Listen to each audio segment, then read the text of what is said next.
भी बहुत सरल नहीं है और बहुत छोटा मोटा नहीं है, इसीलिए समय लगना भी ये स्वाभाविक है। मैं इतना जरूर कहूंगा कि देखिए, जहां तक मैं अपने अलायंस पार्टी को और हमारे नेताओं को जानता हूं, हम सब लोग एक साथ हैं, एक सूत्र में हैं और हम सब ने ये निर्णय लिया है कि जो जनता की अपेक्षा होगा हम वही बात कहेंगे, वही बात सामने रखेंगे और उससे नीचे अगर कोई कॉम्प्रोमाइज करने की बात आएगी तो हम डायलॉग में शामिल नहीं होंगे। मुझे लगता है इससे बड़ी बात और कोई हो नहीं सकती और अपने आप में ये मुझे लगता है हम सब ने जो फैसला किया ये बड़ी बात होनी चाहिए। और आपके माध्यम से फिर मैं जनता को यही कहूंगा, देखिए हम सब ने बहुत कुछ सहा है, चाहे 88 में हो, चाहे 2017 में हो, चाहे उसके बाद भी हो। आज भी देखिए इस पूरे क्षेत्र में भारत का संविधान पूरी तरह लागू नहीं है, पंचायत चुनाव की व्यवस्था नहीं है, यानी जो ग्रास रूट डेमोक्रेसी पूरी तरह जो है विलुप्त है और हम ऐसा लगता है जैसे हम किसी के भीख पे पल रहे हो, ऐसी अवस्था मुझे लगता है हम सब के लिए ठीक नहीं है। उस अवस्था से हमारा ये क्षेत्र आगे निकले, विकसित हो और बहुत तेजी से आगे बढ़े और साथ ही हमारी गोरखाओं को विशेष करके जो आइडेंटिटी से लेकर के जो बार बार एक इश्यूज आता है, अभी कुछ दिन पहले भी मैं कलकत्ता में सुन रहा था किसी टेलीविजन के अंदर में, तो मुझे लगता है इन सब को समाप्त करने का समय आ गया है। केंद्र सरकार की जहां तक बात है, गृह मंत्री जी ने कहा है कि जो गोरखाओं को हमने जो वादे किया हम उसको पूरा करेंगे और संवैधानिक ढंग से करेंगे। मुझे लगता है इससे बड़ी बात और कुछ हो नहीं सकती। हम सबको थोड़ा धैर्य रखना पड़ेगा, बहुत सारी बातें आएंगी और लोकतंत्र में आनी भी चाहिए और इसका एक कारण भी है, क्योंकि जैसे वार्ता शुरू हुई, वार्ता का जैसे दरवाजा खुला, बहुत सारे लोगों के दुकानों का शटर बंद होने लग गया, जितने भी लोग राजनीति कर रहे थे, वो भी एक कारण है। तो ये स्वाभाविक है, लेकिन फिर भी विशेष धरने की या बंद करने की या स्ट्राइक की बगैर इन सब की मुझे लगता है ये अच्छी पहल हुई है। और 12 तारीख को करीब 1.25 घंटे तक ये डायलॉग चला और अच्छी बात ये थी कि अध्यक्षता स्वयं गृह मंत्री जी कर रहे थे। मुझे लगता है इससे बड़ा फोरम और हमारी समस्याओं को डिस्कस करने के लिए एटलीस्ट हिंदुस्तान में तो नहीं है। और दूसरी बात, डूअर्स के प्रतिनिधि भी उसके अंदर में थे और हमें ये मन में था कि शायद ट्रेपेटर टोप न हो, पश्चिम बंगाल न आए। पश्चिम बंगाल ने भी अपना एक रिप्रेजेंटेटिव भेजा हुआ था और हम सब, मैंने ही स्वयं स्टार्ट किया था। हमारी जो समस्या, हमारी जो मांग है, मैंने स्पष्ट रूप से यही कहा कि मैं जनता का प्रतिनिधि हूं, मैं सांसद बाद में हूं। जनता के प्रतिनिधि होने के नाते ये मेरा पहला कर्तव्य और फर्ज है कि जो मेरी जनता चाहती है, जो मेरी जनता की चाहना, वो मैं आपके सामने रखूं और ईमानदारी से मैंने अपना विषय रखा।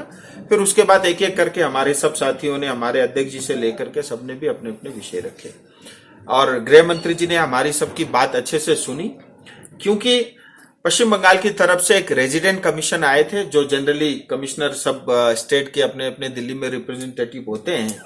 पूजा के कारण शायद चीफ सेक्रेटरी या होम सेक्रेटरी नहीं आ पाए, तो उनको भेजा गया, ऐसा हम मानते हैं।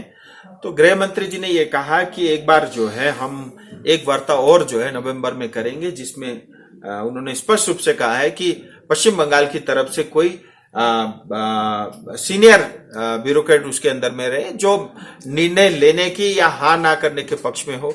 तो मुझे लगता है ये इससे अच्छा शुरुआत मुझे लगता है नहीं हो सकता और स्थायी राजनीतिक समाधान हो, इसके बारे में हमारे सब जनरली आप किसी भी गोरखा नेता से पूछोगे, वो गोरखालैंड की बात कहेगा। मैं ये नहीं कहूंगा कि नहीं कहा, हमारे सब लोगों ने बहुत अच्छे से विषय को भी रखा, उसकी आवश्यकता को लेकर के सब चीजें स्पष्ट रूप से सामने रखी गई और केंद्र सरकार को भी हमने कहा कि आपने भी स्थायी राजनीतिक समाधान कहा है और इसको लेकर के बहुत विस्तृत रूप से चर्चा हुई। इसी तरह 11 जनजाति को लेकर के भी मुझे लगता है बहुत अच्छे से चर्चा हुई, क्योंकि इस पूरे बैठक में आरजीआई की तरफ से और साथ ही ट्राइबल मिनिस्ट्री की तरफ से भी लोग वहां पे अफसर मौजूद थे।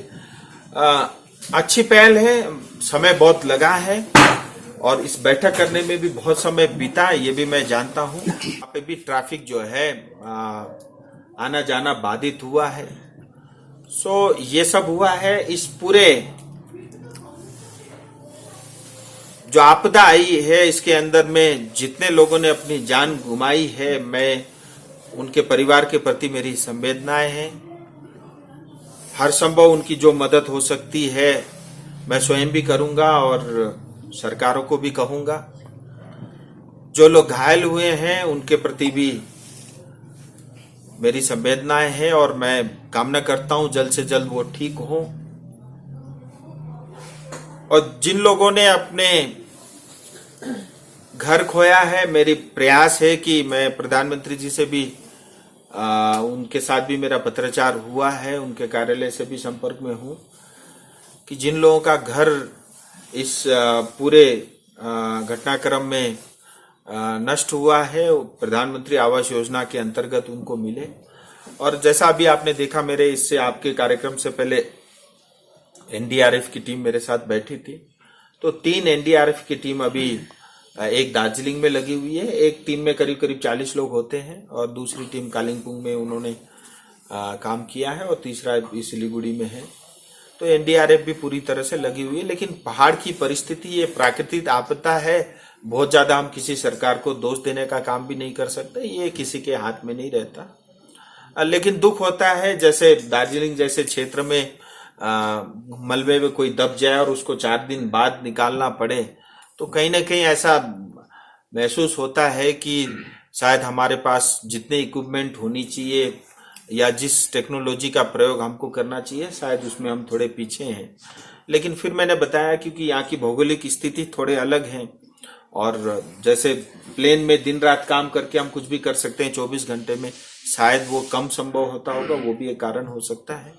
सो ये है। अब जैसा भी हम सबको मिल करके इससे अपने को बाहर निकलना है और हमें एक दूसरे को सहयोग करना है। लेकिन मैं आपको इतना बता देता हूं, आने वाले समय में इस पूरे क्षेत्र में बहुत व्यापक रूप से सड़कों का काम ऑलरेडी कुछ चल रहा है और चलेगा। एक तो बालासन नदी से लेकर के सेबोक तक जो दार्जिलिंग मोड़ में ट्रैफिक रहता है, आपका माटीगाड़ा में जो ट्रैफिक की समस्या रहती है और चंपासरी मोड़ पे जो ट्रैफिक की समस्या रहती है, वो सब खत्म हो जाएगी। बालासन नदी से लेकर के सेवक मोड़ तक 12.5 किलोमीटर का लंबा एलिवेटेड रोड बन 4 लेन का रहेगा। बालासन नदी का जो अभी पुल है उसके बराबर में 3 लेन का एक और ब्रिज बनेगा और बाद में इसको तोड़ के भी इसको भी 3 लेन में कन्वर्ट करके यानी 6 लेन का पुल होगा और 4 लेन की सड़कें होगी। भविष्य में कभी उसको 6 लेन करना पड़ा तो भी वो प्रयोग में पुल आएगा। इसी तरह महानंदा नदी के अंदर में भी सेम स्ट्रक्चर बन रहा है। ये मुझे लगता है पूरी सिलीगुड़ी के लिए बहुत बड़ी उपलब्धि होगी। NH10 और इस पूरे एलिवेटेड रोड में 1000 करोड़ से ज्यादा का पैसा जो है केंद्र सरकार खर्च कर रही है, उसकी स्वीकृति भी हो चुकी है। इसी तरह जो NH10 ऑल वेदर रोड बनेगा, 20 जगह आइडेंटिफाई हुए हैं, उसका DPR बन चुका था।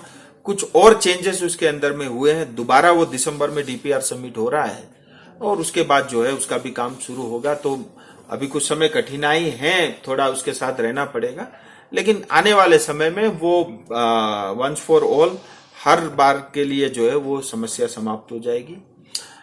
इतना ही नहीं, कोरोनेशन ब्रिज हम सब के लिए बहुत इंपॉर्टेंट मायने रखते हैं, खास करके जो लोग डूअर्स की तरफ जाते हैं। कोरोनेशन ब्रिज का भी जो है उसका डिजाइन पार्ट के लिए टेंडरिंग हो चुका है, तो वो भी प्रक्रिया शुरू हो चुकी है। इसी तरह सिलीगुड़ी में भी एक जो है चारों तरफ रिंग रोड बनने के लिए उसको DPR की तैयारी उसकी हो रही है। कालिम्पोंग के लिए एक अल्टरनेटिव हाईवे बन रहा है। दार्जिलिंग का भी मेरे मन में है कि हम कोई ऐसा हाईवे बनाए जो सीधा दार्जिलिंग आए। अभी कुछ भी करो तो करसंग में आके एक ही रोड बन जाता है, तो उसका मेरे को अभी एग्जैक्ट क्लैरिटी नहीं है, मैं उसमें भी बात कर रहा हूं कि एक हाईवे बने। सड़कों को लेकर के 5000 करोड़ से ज्यादा का फंड का प्रयोग केंद्र सरकार कर रही है और ये अगले 2-4-6 महीने में काम शुरू होगा दार्जिलिंग के लिए, विशेष करके अपने क्षेत्र के लिए। ये है। और इसके साथ ही आप सबको जानकारी में है 12 अक्टूबर को अभी हाल ही में दिल्ली में केंद्र सरकार के साथ हम सब गोरखा के जो प्रतिनिधि और सांसद विधायकगण थे, एक अच्छा डायलॉग टॉक स्टार्ट हुआ है। इसको लेकर के भी बहुत सारी भ्रांतियां और जनता को भ्रमित करने वाले कुछ जो है बातें भी की जा रही हैं, लेकिन आपके सामने मैं आपके माध्यम से जनता को ये जरूर संबोधन करना चाहूंगा। मुझे लगता है ये वार्ता अपने आप एक ऐतिहासिक वार्ता थी। वो उसका कारण ये था कि उसके लिए हमको किसी तरह का कोई विरोध प्रदर्शन नहीं करना पड़ा, कोई धरने की आवश्यकता नहीं पड़ी। ये कहा कि अगर इस बार कोई ऐसा समय आएगा 88 वाला या 2017 वाला जिसमें हमको कॉम्प्रोमाइज करना पड़ेगा, तो वो अवस्था में हम वार्ता में नहीं रहेंगे, क्योंकि मैं अपने क्षेत्र के साथ, अपनी जनता के साथ धोखा नहीं कर सकता, एक बात। और इसी तरह हमारे अलायंस के साथ ही। दूसरी बात देखिए, वार्ता की आवश्यकता मुझे लगता है मतलब इसको मैं इस तरह से करना चाहूंगा कि भारत जैसे लोकतांत्रिक देश में, इस फेडरल स्ट्रक्चर में, मुझे लगता है अगर वार्ता से किसी चीज का समाधान होता है, उससे अच्छा कुछ नहीं है। वो टिकाऊ भी होगा, मजबूत भी होगा, और मुझे लगता है किसी को हाथ करने वाला भी नहीं होगा। और अगर वार्ता से समाधान निकलता है, मुझे लगता है हम सबका पहला प्रयास यही होना चाहिए, और मुझे लगता है केंद्र सरकार ने भी यही किया है। और मैं ये भी जानता हूं कि चाहे बोरोलेन हो, चाहे 370 हो, चाहे तेलंगाना हो, आज कहते हैं ना, बड़े आराम से ऐसा सोच के कहते हैं जैसे पूरा भारत सरकार चलाते ही हुई है कि कोई वार्ता की आवश्यकता, ऐसा नहीं है। हर चीज के लिए, जब बिहार से काट के झारखंड हुई थी तब भी वार्ता हुई थी। वार्ता तो होती ही होती है, और वार्ता होने के बाद ही कोई होता है, क्योंकि इतने बड़े फेडरल स्ट्रक्चर में आप मन मर्जी से, बगैर किसी को कॉन्फिडेंस में लिए या बगैर किसी के सुने, अपने आप कुछ नहीं कर सकते। सो वार्ता से होती हो कोई चीज का समाधान, मुझे लगता है इससे अच्छी परिस्थिति दार्जिलिंग तराई डूवर्स के लिए कुछ नहीं। और ये जो आपस में थोड़े डिफरेंसेस बने हुए हैं ना, मुझे लगता है वो भी समाप्त होंगे अगर वास्तव में पश्चिम बंगाल सरकार ईमानदार है। अगर वो भी कहते हैं स्थायी राजनीतिक समाधान करेंगे, अब उनका स्थायी राजनीतिक अगर जीटीए से संबंध है तो वो हमारे लिए नहीं है। तो अगर वास्तव में वो भी चाहते हैं दार्जिलिंग तराई डूवर, चाहे गोरखा, आदिवासी, कोच, मेचे, टोटो, राबा, बंगाली, हिंदी भाषी या मुस्लिम वर्ग या क्रिश्चियन वर्ग, सबके लिए अगर वो चाहते हैं कि हम इनका समाधान करना है, तो मुझे लगता है ये एक अवसर है।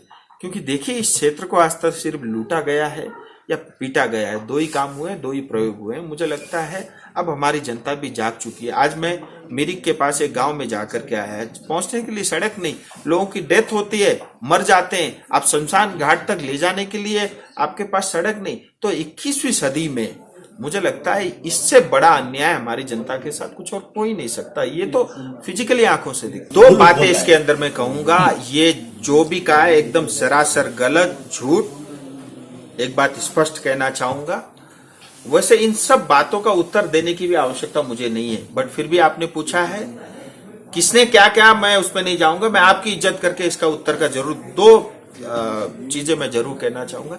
देखिए, वार्ता में बहुत सारी बातें हुई है और वार्ता अभी स्टार्ट हुई है। मुझे लगता है सब खोल करके आज हम नहीं रख सकते और करनी भी नहीं चाहिए। एक बात, अगर कोई व्यक्ति ये कहता है कि गृह मंत्री जी ने ये कहा और उसको गृह मंत्रालय के अंदर में हाईएस्ट बॉडी, एपेक्स बॉडी के मतलब के सरकार के साथ जो है डायलॉग हुआ, अगर अंदर की बात उसको पता है, तो मुझे डाउट होता है कि ये व्यक्ति किस देश का जासूसी कर रहा है। तो ये अपने आप में बहुत विचार करने योग्य बात है। अगर इस तरह की बातें होती है कि गृह मंत्रालय में जो बैठक हो, अगर कोई व्यक्ति ये कहे कि उसका प्रूफ मेरे पास है, डायलॉग मेरे पास है और इसने ये कहा, तो ये एक डाउट होता है कि ऐसा कौन व्यक्ति है और किस देश की जासूसी कर रहा है। सो मैं इतना ही इस विषय में कहना चाहूंगा। लेकिन जो ये कहता है ग का भी उच्चारण नहीं हुआ, वो सरासर गलत है। मैं इतना जरूर कह सकता हूं, 1 2 3 4 5 लोगों ने पूरी तरह इसका उच्चारण किया। देखिए दादा, अगर मैं पश्चिम बंगाल सरकार होता, मैं केंद्र सरकार होता, तो मैं अपने जेब में ही लेके घूमता। और सांसद कोटे से तो मेरा जो फंड आया अभी तक, तो डीएम साहब हमारे लेके बैठे हुए, क्या कर रहे हैं पता नहीं। खैर वो अपना काम कर रहे होंगे। मेरा तो जो भी 5 साल में 25 करोड़ है, सब जनता के लिए। मैं अपने ऊपर या मेरे परिवार के ऊपर एक पैसा खर्च नहीं करूंगा, और जो भी मेरे पास आती है मैं सब देता रहता हूं, मतलब ये है। लेकिन मैंने 2-3 चीजें जरूर कहा है। मैंने कल प्रधानमंत्री जी से रिक्वेस्ट किया है कि जिन लोगों के घर इसमें लैंडस्लाइड में मतलब बहे हैं, टूटे हैं, उनको आवास योजना के अंतर्गत उनका घर बनाने के लिए, और जिन लोगों की डेथ हुई है, मृत्यु हुई है, उनको फाइनेंशियली कुछ सपोर्ट करे, और साथ ही जो घायल लोग हैं उनको भी कुछ फाइनेंशियली मदद करे।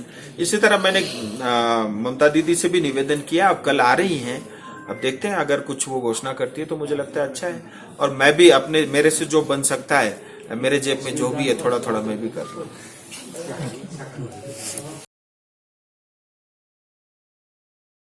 गोल्डन विस्टा नक्सवानी बिल्डर्सले प्रस्तुत गर्दैछ गोल्डन विस्टा सिलगढी दागपुरको ज्ञान ज्योति कलेज छ तपाईहरुकै घर आँगनमा आइरहेछ premium residential 1 BHK 2 BHK 3 BHK अनि ड्युप्लेक्स फ्ल्याट्स क्षमतानुरूप मूल्यका साथ पाउनुहुनेछ सबै मोडर्न सुविधाहरूले युक्त टाटा टिस्कनको मजबुती र विश्वासमा बनिरहेछ तपाईहरुको गोल्डन विस्टा। अधिक जानकारीको निम्ति सम्पर्क गर्नुहोस् नक्सवानी बिल्डर्स।